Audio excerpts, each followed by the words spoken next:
What's good, YouTube? It's your boy Pro Winston here with our other top 16 deck profile, Tahmid. How you doing, Tahmid? Good. Hey, look at Ankit in the background. Ankit, what you doing? I'm studying. Studying for the draft? Yeah. Okay, make sure you get all those tootin' masses. Okay, so, Tahmid, what brought you to play Nekroz? Best deck. It's the best deck, right? Best deck, yeah. Before we get into your deck profile, Ankit said that you decided not to play Vanity's Emptiness. Why? One reason is so I play Solemn Scolding, so it conflicts with Solemn Scolding. If I draw Solemn Scolding and that, I can't set both if I have the Digital Lock. So I'd rather set Scolding. So that's one of the reasons. Another reason why is people started meeting Denko, so I didn't want to have my Emptiness set and then they can trish me then. Another reason why is I felt going into this event I would be playing more Rogue decks, and because I was playing more Rogue decks, I wouldn't want Emptiness versus those decks. But I ended up playing 5 Nekroz, so that was a surprise. And then in hindsight, I don't know if I would still play Emptiness or not, but I took okay, so I played the same deck for Chicago, but I took out an Emptiness and I changed my hand trap lineup. So I added another hand trap. So I wanted to make my my deck going second better in the mirror match, so or versus Rogue decks. So by going second, Emptiness is not very good because they could potentially have their Digin Lock or their Emptiness. So I'd rather have hand traps to potentially stop them from actually getting to that point. Yeah. All right. And what were your losses? What was your record actually? I was X2 going to going to top 16. So. And what were your 2 losses? Round 3 I lost. Both of my losses they both topped. So round 3 I lost to 2 Nekroz. So round 3 game 3 I didn't draw good, and then he had his side deck cards and I couldn't win. And then round 9 I played against Galley, and our match literally ended in 4 turns. I opened bad game 1. I opened up double land scolding, no double scolding lands Unicorn Valk, and he was able to OTK me by turn 2. And then game 2 I Veiler his Valk before he searches for Shrit and then gets Brio, and he sets it back row and goes. And I try to make a play and he Emptinesses me, and there's no out in my deck. So I was like, all right, you got it. And then yeah. So all right. Let's get to the deck. All right. So, whoa, this is a good spell ground map, bro. Where you get this from? I got it from a person. Can you stop being fancy? All right, let's go, man. Triple Unicorn. Double Valk. Double Brio, double Kloss, and 1 Trish. Oh, okay. You didn't play the 3 Valkyries like Ankit. No, that was his 41st card, and I didn't want to play Valk in this deck because it's good versus it's another card that could potentially break your hand. Okay. So I wanted to minimize the bricking. the bricking. Cards like Gungear, Decisive Armor, I'll do that. So I wanted to also cut on Valk too. So. Triple Manju, triple Senju, double Shirt, yeah, standard, double Maxi, double Veiler. Wow, these are fancy, bro. Do you ever play supers?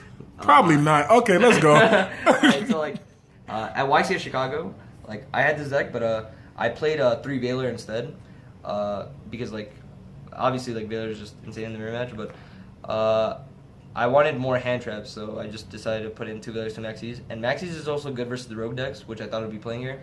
So I decided to switch that up. So I took out one of the Emptinesses, the Emptiness for a Maxi, and then I took out another Veiler for a Maxi. So yeah, and Arma, Farfa, Jin. I used to not like Armageddon Knight because it would you're committing yourself to making the Jin Lock, but with Lances and Scolding, it just makes it a lot easier with Rodas. So it makes the Jin a lot easier to access. So yeah, it's also really good versus Veiler, because if you have this and Unicorn and Kaleido, you can just normal summon this and they can Veiler here, but then you can just go Kaleido Unicorn and you could still have the Jin Lock. But let's say you just summon Senju instead or whatever, and then they can just Veil your Lavalvo chain, and you won't have the Jin Lock anymore. So this helps a lot, playing around Veiler. So it's pretty good. I have 3 Rhoda. Yeah, it's I love this card. I've always liked it. double lance, double kaleido, double mirror, double cycle, and prep. It's a combo card. Gets Armageddonite, and yeah, Shrit's like great. So yeah. Gotcha. And then 3 Scolding. Excellent, excellent. Let's get to the side deck. Side deck. So I played almost like literally the same side deck, except like for the mirror match. I changed it up like since Chicago. So I played triple Denko, double Suki, triple Veiler, triple Decree, and then before I had in Chicago 2 Mirror of the Iceberries and 2 Mind Crushes. But then I switched it up to 2 Lancias, Maxi, the third Maxi and the third Veiler. Still ultimate. Yeah. The reason why like I switched that up is because like I still wanted to go second in the mirror match. So like when I go second, I want to open as many cards as I possibly can to stop them from Digital locking without making my deck inconsistent. So I didn't think like Mind Crushes and Mirror of the Iceberries would help me in that sense. Like Mirror of the Iceberry can potentially like get you out of the Digital lock, but like if your opponent's good and like you have this card set for a very long time, they're gonna read that it's Mirror of the Iceberry. So like eventually like it comes to a point where it could be a Digital lockout, but I'd rather like have something that can actually potentially stop me. Like round 1, like this actually like saved me from getting Digital locked, and then round 5 I believe this helped me get like not Digital locked, and I had 2 Veilers in my hand, so like it was like really good. So yeah. That's my side.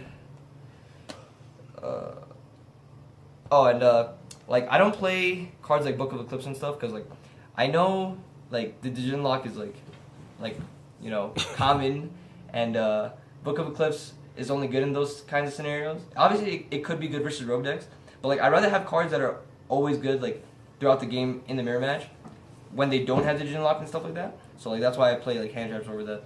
And like so, like I could potentially draw. Like I play at post side, I play for 8 hand traps. So like I have a high percentage of drawing at least 1 in my opening 5. So you could potentially stop them. So yeah, for my extra, Ragna, Karen, Jainan, Castello, Diamond, Zubaba, Cyanite, Chain, Emerald, Dweller, Cowboy, Rhapsody, Blood's Ultimate, Grandmaster, and 2 Heralds. So you came to Colombia bringing out prize cards? Yeah. This is only like for like Satona and stuff, and it really didn't come up. So. Oh, yeah. So you might as well put it back in your prize card collection book. Yeah, this is What about the Zimbabwe card or whatever card? Whatever card this is. Funny story about this is like, okay, so round 1 of Chicago, I lost because like the guy dropped towers on me. So like, okay, so at the time, I actually played Star Eater.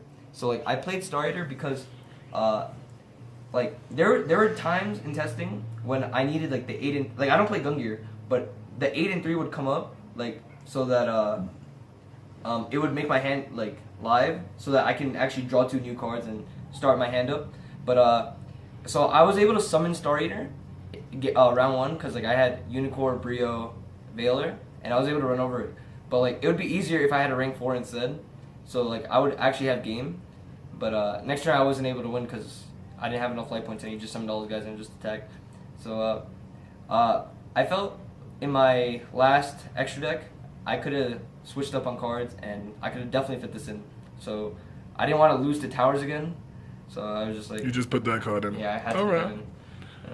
Well, thank you for appearing on the Pro Winston channel again. The last time I did my YouTube videos, you appeared in YCS Dallas when you topped. Yeah. So it's only good that you top 16 in another country, and I start my YouTube channel again because since I'm playing again, it's easier. Are you ready for drafts? Yes, I am. Okay, well, you know what? Let me stop recording. This was a 9-minute detailed video with Ankit in the background, making love to his finger next to your arm. Look at that. And let's get to the convention center so y'all can win. You already know if it's not pro, it got to go. Deuces.